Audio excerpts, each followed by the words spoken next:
Hi, I'm David Spring with the Washington Family Rights Coalition. This is the 11th of 12 sessions presented at the FTC workshop on July 9, 2025. In this session, we hear from a panel of attorneys on how they won trans-cult court battles. Here is our panel of attorneys. Erin Friday is a licensed California attorney and has been a registered Democrat for more than 30 years. She is the president of Our Duty USA, a national nonpartisan organization dedicated to shielding children and vulnerable adults from the influence of gender ideology, and a director for GenSpect USA. She is heavily involved in legislative advocacy, frequently proposing and opposing bills related to gender interventions. She has written multiple amicus briefs in cases before the Supreme Court and federal courts of appeal, bringing attention to the perspectives of detransitioners and parents of gender-confused children. Her work and viewpoints have been featured in respected outlets such as the Wall Street Journal, The Economist, The Daily Signal, The Federalist, Daily Wire, The Epoch Times, PragerU, The Sacramento Bee, and Postmillennial. Erin has been on CBS, Fox News, and News Nation and has been featured in films both in and beyond the U.S., establishing herself as a significant voice in national discussions on parental rights and child protection. Ladies and gentlemen, please welcome to the stage Erin Friday.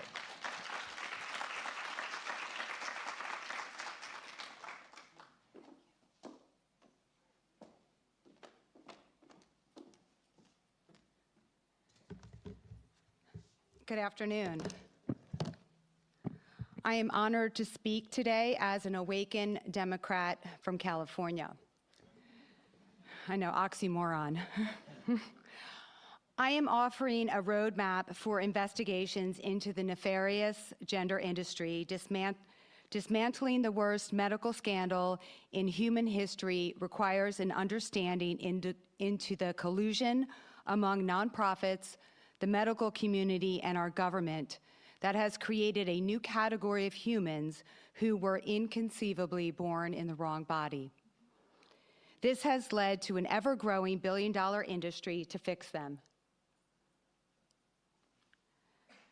My goal is this: to see the decimation of the deceitful gender industry.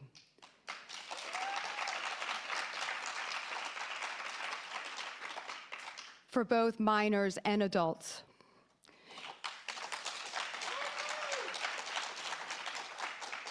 And to see that the individuals who set society on this course are held accountable civilly and criminally, including every medical society that has abandoned ethics and science in fealty to the transgender mafia.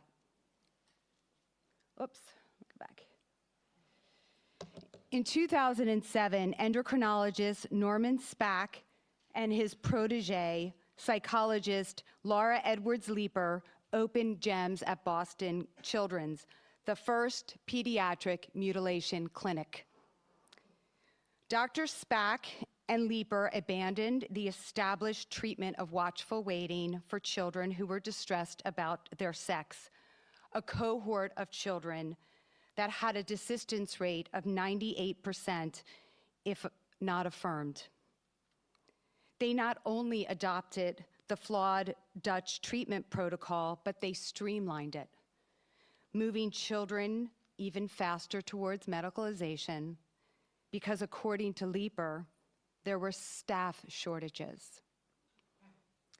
There are now over 400 gender clinics in the United States. There is money to be made, and some doctors enjoy playing God. In 2023, I attended a conference in which Dr. Edwards Leeper proudly recounted that Dr. Spack would tell people, everyone needs a Laura, because she claimed that her mental health assessments could distinguish between which child would benefit from sex trait modifications and which would not. When I asked if she followed up with any of her patients to confirm her superpowers, her answer was no. Notably, she rarely disapproved gender interventions for any of her minor patients. We already heard about Amy Tishelman. We'll hear a little bit more about her. Psychologist Amy Tishelman joined GEMS in 2013. She recently testified that she had only just asked to create a database to track the outcomes of the more than 1,000 children whose bodies the clinic had altered. Boston Children's has been experimenting on children for 18 years without follow-up, while simultaneously reducing the mental health assessments from 20 to 10 to 2 hours before prescribing puberty blockers, cross-sex hormones, and surgeries. Dr. Spack and Edwards-Leeper methodology exemplifies the incestuous nature of gender medicine and the falsification of medical papers that reach predetermined conclusions through data manipulation and circular referencing. They leveraged their prestige to convince other medical providers to adopt their unsubstantiated treatment protocol. In 2009, Dr. Spack contributed to the Endocrine Society's guidelines, which declared puberty blockers to be fully reversible. That is untrue. Despite acknowledging that the evidence supporting the safety and efficacy of blockers was low or very low, the guidelines were cited in the 2012 WPATH SOC 7 as a basis for recommending blocking children's puberty. Well, that is likely because Dr. Spack also happened to be on the executive committee for the WPATH SOC 7, so he was citing to himself. In 2012, Edwards-Leeper and Spack published a paper for the American Academy of Pediatrics, and again stated that puberty blockers are reversible, citing back to the endocrine guidelines and WPATH. This circular citation strategy has created a false impression that independent groups supported their conclusions. Another example of manipulation can be found in the $10 million NIH study led by Dr. Olson Kennedy, the head of Children's Hospital LA. That study failed to show that children's mental health improved on blockers. Back in 2021, Olson Kennedy presented the one-year result from her study at a USPATH conference, the US arm of WPATH. But at the 2-year mark, Olson Kennedy withheld the disappointing results. She finally published them in 2025. Well, why the delay? As Lior pointed out, it was because she was afraid that her findings would be weaponized and used in court and used to stop prescribing puberty blockers for children. So this pediatrician placed a political agenda above children's welfare. Since the NIH puberty blocker study results were not what Olson Kennedy had hoped for, she attempted to temper the failure in the study's abstract. She concluded that children's mental health would have likely worsened if their puberty hadn't been blocked. But her study had no control group, meaning that there's no possible way to support this claim. Her obviously false conclusion is emblematic of the glaring activism at all costs in gender medicine. As Dr. Laidlaw stated, Olson Kennedy employed the same gamesmanship with the hormone study results, dropping the tracking of suicides, the most stated basis used to justify gender interventions, because 2 out of the 315 children had committed suicide. Under any normal circumstances, this level of harm would have ended that study, but Olson Kennedy buried the lead. This type of manipulation is rampant throughout gender medicine, When the so-called experts are ideologues who stand to benefit from the results, scientific rigor disappears. Let's spend a little more time on Joanna Olson Kennedy. She is captured on video stating that if girls miss their breasts after top surgery, they can simply get new ones. She is proud that she has performed sex trait modifications on children who are in foster care, homeless, prostituting, and drug-addled. She has said it is no big deal if she transitions kids who ultimately turn out not to be really trans, because those kids have no fragility. She has stated it's not the worst thing to be trans, and after all, whose fault is it if she transitions a cis kid? Her answer?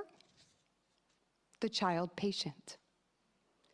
She was merely providing what the child wanted. Olson Kennedy opened the soon-to-be-closed largest pediatric clinic, Children's Hospital, LA. It is well known for the pressure created on families by Olson Kennedy and her wife, a female, who identifies as a male. Inside that clinic, they would separate the parents and children into different rooms. They would bring in celebrities and other trans-identified people to talk to the kids and speak persuasively to them, telling them about all the different interventions they could get. While others worked on the parents in a separate room, guilting them into accepting their newly minted son or daughter.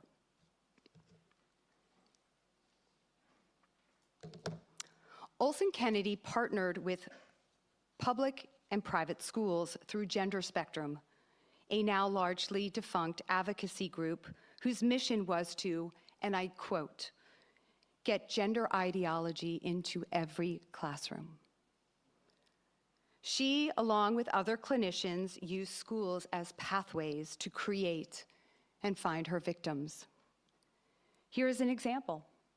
This is a California middle school advertising a Gender Spectrum conference featuring gender surgeons and clinics in its weekly newsletter. Middle school. This slide is from a second Gender Spectrum conference in which kids in pre-K and older were invited. Those who have read the WPATH files, which I recommend that you all do, may recognize Dr. Satterwhite. He's noted preschool kids. This surgeon performs nullification surgeries.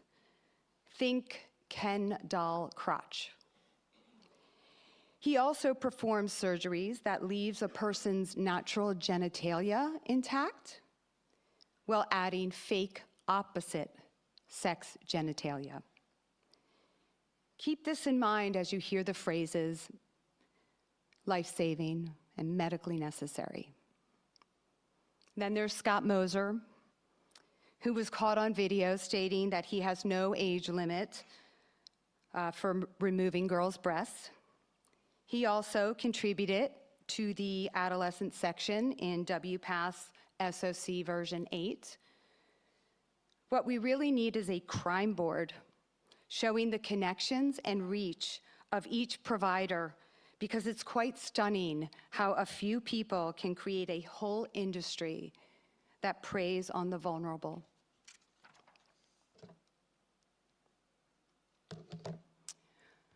For almost 2 decades now, gender providers have been placing children on puberty blockers, hormones, and surgeries without knowing the full effects, while influential medical societies, major hospitals, and providers are assuring parents that these interventions are life-saving and improve mental health. These are not mistakes. These are intentional deception. For example, Jason Rafferty's 2018 AAP transgender policy is riddled with errors and dramatic statements without any citation. Despite a very public analysis by James Cantor, the AAP did not waver from its position, but doubled and tripled down. It should be of no surprise that Dr. Rafferty makes his living from a gender clinic. The AAP, as Lior stated, promised a systematic review. That was in 2023. 2 years later, it appears to not having even started it. I believe that's because the AAP knows, and always knew, that there is no scientific basis for changing children's sex traits. Investigations must occur into influential medical and mental health societies who publicize false statements knowing that their membership will blindly rely on their protocols. I recommend starting with these societies.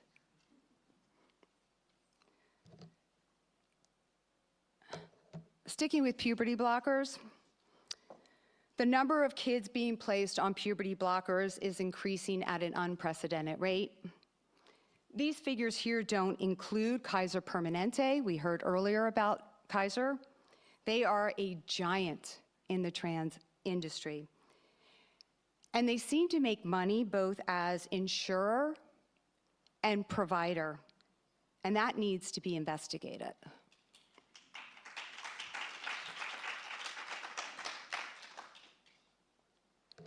I think a reasonable estimate is that in 2024, the number of kids placed on puberty blockers is close to 4,000 new patients, especially in light of the admission by Director of Boston Children's, Dr. Jeremy Carswell, that puberty blockers are being handed out like candy, which in her mind is great in some ways. Great. This, despite her own acknowledgement that puberty blockers are not reversible. Puberty blockers are profitable. The drug Lupron by AbbVie costs around $27,000 for a 6-month supply. A 6-month Supprelin implant by Endo Pharmaceuticals can cost $210,000.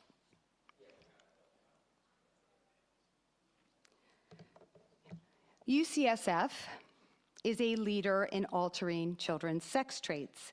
Its pediatric clinic was founded and is led by Madeline Deutsch, who also serves as president of USPath. We really need that crime board showing all of these connections. The infamous Dr. Diane Arensaf, who also works at UCSF, she teaches that 2-year-old boys who unbutton their onesies are communicating that they're really girls. And girls who dislike barrettes in their hair are communicating that they are really boys. She also believes that there are an infinite number of genders, including a Prius gender. I can't make this up. So this screenshot is from UCSF's website as of June 25th this year. It clearly states that puberty blockers are safe and fully reversible. I wonder why, then, its consent form states otherwise.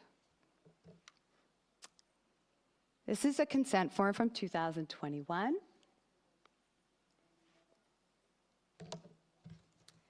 Let me point out a couple interesting statements. First of all, it says that children with trans identities need to have their puberty postponed, that the medication is not permanent, and that blockers treat the trauma of unwanted puberty. Puberty is not a choice. It's something humans all go through.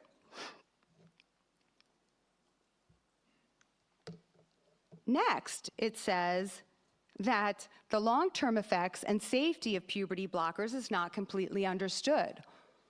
Well, I thought it was reversible. Isn't that what it said? Bone density will diminish, but is expected to return to normal. Now, lawyers, we will hone in on that word expected. Expected? In other words, you think so, maybe. Then again, we don't know. Oh, and puberty blockers might affect fertility. This consent form directly contradicts UCSF's website. This is purely and simply deceptive practices.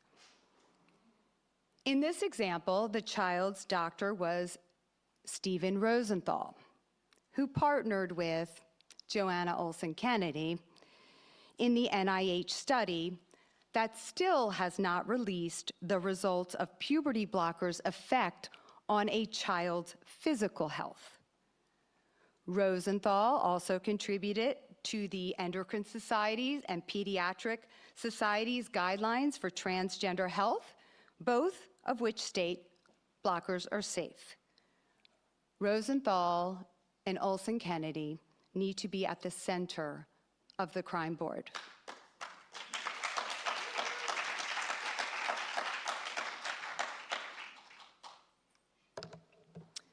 Dr. Marcy Bowers.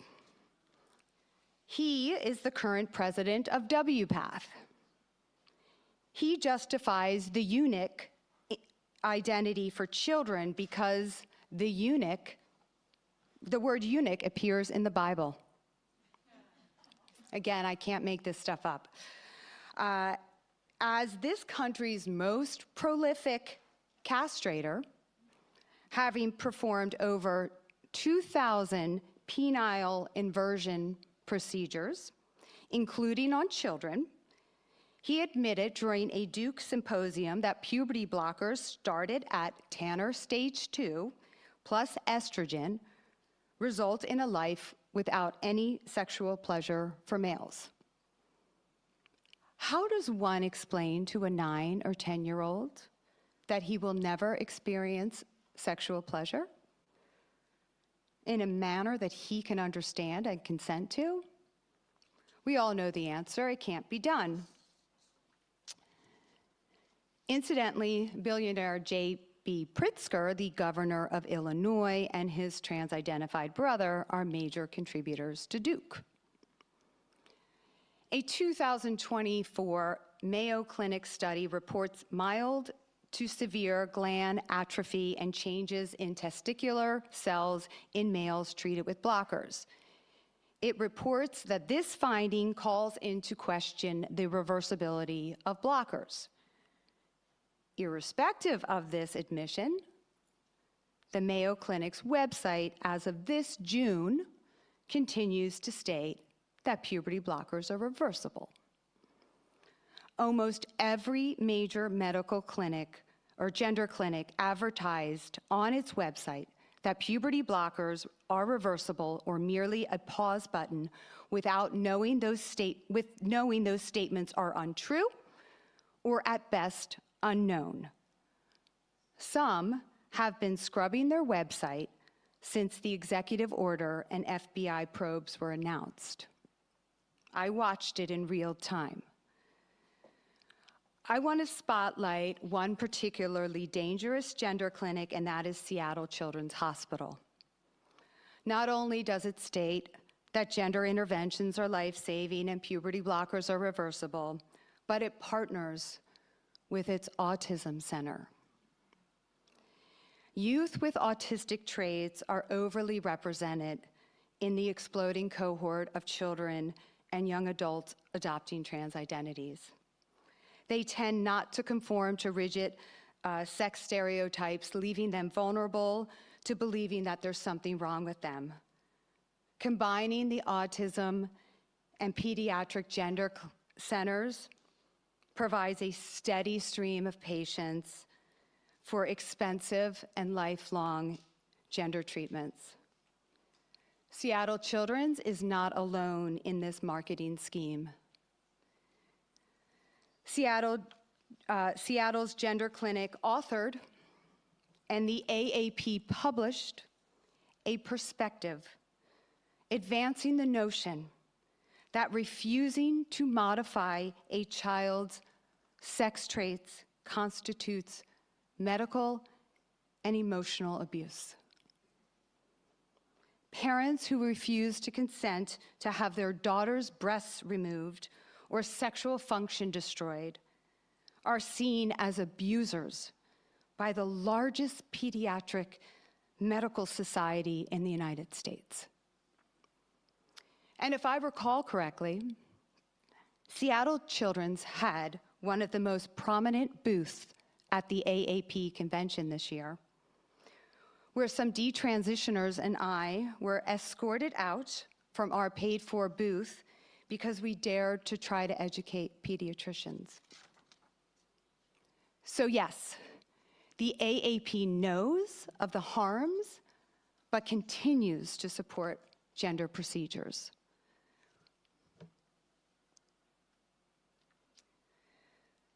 This is a screenshot from Whitman Walker Medical Clinic, a clinic right here in DC that provides services to patients 10 and older. Excuse the vulgar language, it's not mine, it's theirs. Whitman Walker claims that females can grow a male phallus from testosterone. Of course, that claim is an outright lie, though prescribing testosterone for females is genital mutilation. That part is true.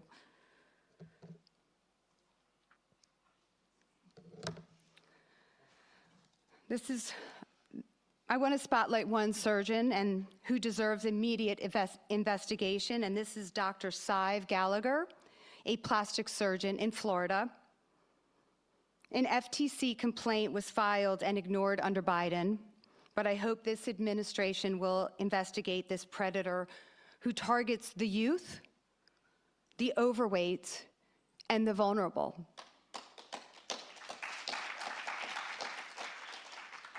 She advertises on TikTok, Instagram, and YouTube using childlike antics to sell her services while posting pictures of her lavish lifestyle her young victims' bodies provide to her. Here are a few examples. Here she's celebrating her success in a possible fraudulent insurance claim.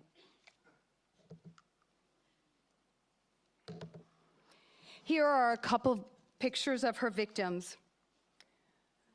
Note that this young girl has scars all over her body from cutting herself. Dr. Gallagher was more than happy to let her pay for her to use her scalpel to make even deeper cuts. The woman on the side, she has no nipples. Humans have nipples.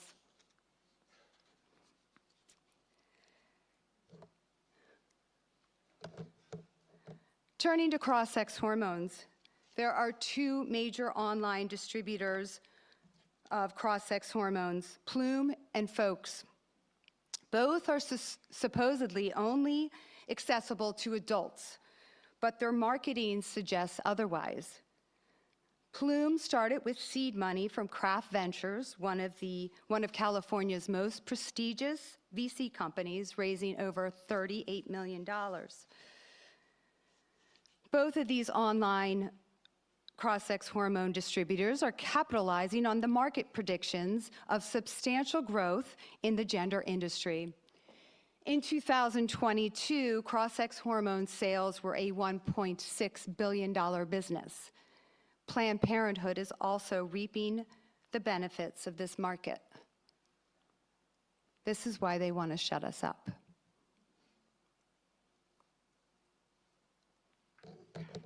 Let's examine one of Plume's ads. That young woman looks like a minor to me, or at minimum suggests that Plume is marketing to minors. It also looks like Plume is getting into the surgery business, or perhaps partnering with surgeons who will remove the healthy breasts of young girls. Plume, by the way, is affiliated with Stork. So Plume sterilizes the person, and Stork finds them a baby. This slide also shows a snapshot from a newsletter from Plume that a child can sign up to receive. I received it and I faked that I was 16 years old. Now, why would Plume be publishing that runaway minors in New York are able to get hormones in its Stuff We Think You'll Like section? Looking for more clients? Enticing children to run away from their parents who won't affirm them?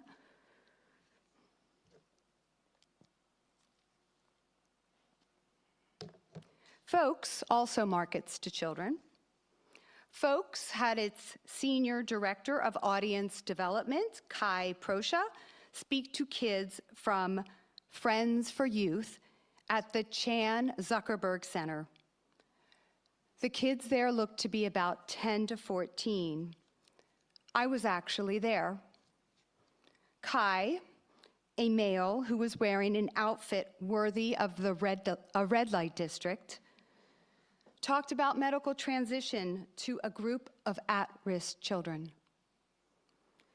These online services are tailor-made to circumvent parents' consent and detection. A website called Gender Mapper directs children to both Folks and Plume if their parents won't consent, since both of these online services use telehealth. Adults can easily order for minors. The drugs come in unmarked packages, and it's easy to change the delivery addresses.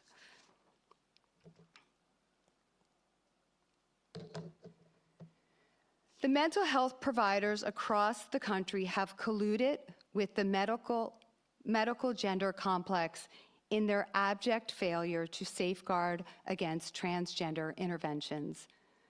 Websites like Gender Affirming Letter Access Project and Do Something Identities facilitate approval letters for gender interventions for free or in an hour with no follow-up, with no real assessments for minors and adults. Every medical provider who is just checking a box is not providing mental health care. They are order takers. The FTC can pursue every last one of them for deceptive advertising.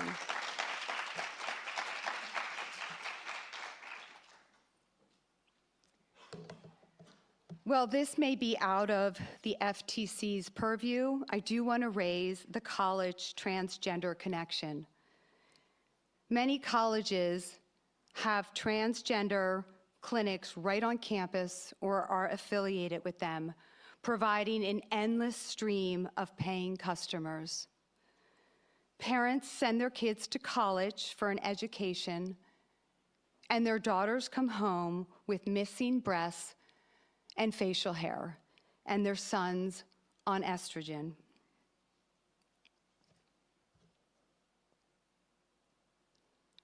I don't know if I can play this. Should work? Okay. I will end with a video that sums up everything that is wrong with gender medicine. This is from a WPATH seminar in which Dr. Dan Metzger admits that talking to a 14-year-old about gender interventions causing infertility is like talking to a blank wall. And the regret that comes later is real. I think when we're doing informed consent, I know that that's still a big lacuna of that we do it, we try to talk about it, but most of the kids are nowhere in any kind of a brain space to really, really, really talk about it in a serious way. That's always bothered me, but you know, we still want the kids to be happier in the moment, right? Yeah. Medicine should never be about giving a child what he wants in a moment in time. The whole of gender medicine, even for adults, because we can't forget about the adults. Talk to a parent with a 17-year-old child who thinks that they're the opposite sex. Their biggest fear is time, because they can hold the line until that child turns 18. and then it's no holds bar. So the whole of gender medicine, it's a complete sham based on false science. Thank you.